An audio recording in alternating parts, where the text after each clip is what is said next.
ডিম আর পটল দিয়ে এত মজার এবং এত ইউনিক একটা রেসিপি, যেটা দিয়ে আপনি পেট ভরে ভাত খেতে পারবেন এবং আপনার মুখে লেগে থাকবে এটার স্বাদ, এবং তৈরি করা একদম ইজি। যে কেউ পাবে, ছেলে এবং অথবা মেয়ে, যে রান্নাও জানে না সেও তৈরি করতে পারবে। আসসালামু আলাইকুম, কেমন আছেন সবাই? আশা করছি সবাই ভালো আছেন। প্রথমে আমি প্যানটা গরম করে 2টা ডিম ঢেলে দিব, তেলটা একটু গরম হয়ে গেলে। হ্যাঁ, এখন আমি ডিমের মধ্যে কিছুই দিব না। আপনার চাইলে একটু লবণ, একটু মরিচ দিয়ে দিতে পারেন, কারণ আমি এখন দিব না। ডিমটা খুব ভালোভাবে আমি ভেজে নিব, একটু ঝুরি ঝুরি করে নেব। আমি চামচের সাহায্যে একটু ঝুরি ঝুরি করে নিচ্ছি। এই যে ডিম ভাজার পর এরকম হয়ে যাবে। আমি খুব কড়া করে ভাজবো না, কারণ এটা আবার পটলের সঙ্গে আবার ভাজতে হবে।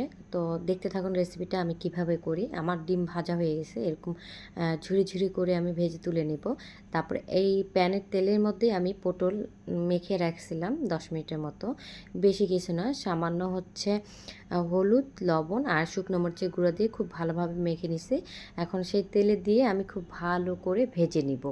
আমি পটলের চোচা সহই আমি রাখছি, পটলটা একদম ছিলি নেই, কিন্তু উপর থেকে আমি চোচার যে অংশটা, উপরের যে আবরণটা, সেটা আবার চাকুর সাহায্যে খুব ভালো করে ছিলাই নিছি। নেওয়ার পর তারপরে 4 ফালি করে নিছি। যেটা একটু মোটা পটল ছিল সেটাকে একটু 6 ফালি করে নিছি। এইভাবে চিকন করে ফালি ফালি করে নেবেন।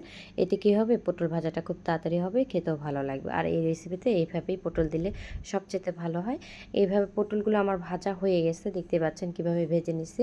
আমি এখন পটলগুলো উঠাই নেব, একটু নাড়াচাড়া করে আমি উঠাই নেব।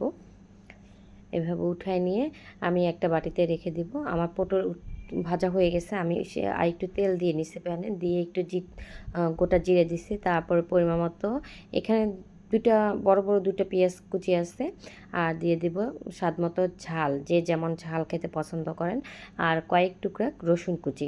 সবগুলো খুব ভালো করে নেড়ে চেড়ে আমি ভেজে নিব। অনবরত নাড়তে হবে, নাহলে দেখা যাবে এক পাশে হয়ে গেছে আরেক পাশে হয়নি। এরকম লাল লাল করে একটু ভাজে নিতে হবে। ভাজা হয়ে গেলে আমি এখন ভেজে রাখা পটল দিয়ে দিব আগে। আমি কিন্তু পটলে লবণ দিছি দেখে আগে আর লবণ দেইনি।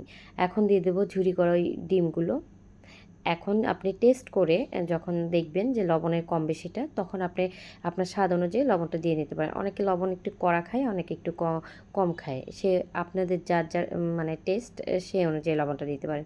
এখন আমি খুব ভালো করে মিশিয়ে নিব। মিশিয়ে টিশায় খুব ভালো একটু মুচমুচে হবে, খুব ক্রিস্পি না, আবার একটু নরম, একটু মুচমুচে এরকম একটা হবে।